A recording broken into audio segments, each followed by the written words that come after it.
Today, the Senate Public Health Committee held its third and likely final hearing on medical marijuana as the Senate drafts a bill. Lawmakers are still facing questions about regulating cannabis and how it will affect the public welfare of the state. 12 News' Anthony Howard has the story. People, this is a business, and we may as well. Forest County Supervisor Roderick Woolard is a founding member of the Mississippi Minority Cannabis Association.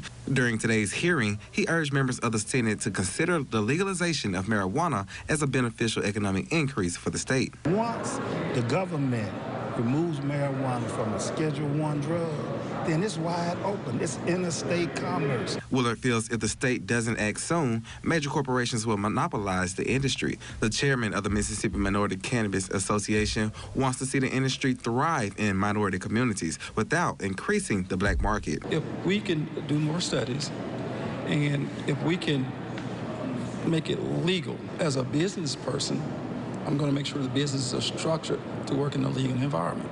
Another marijuana advocacy group is working to educate lawmakers and the general public about safely regulating the substance.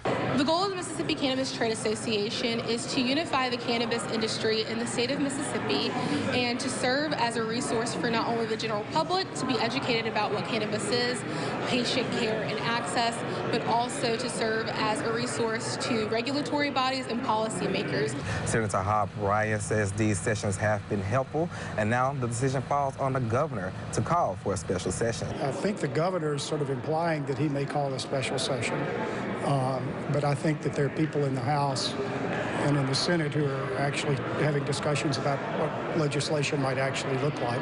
Legislators feel an agreement about legalizing marijuana in the state can be reached. There are also talks about a special session being held next month. Reporting for 12 News, Anthony Howard.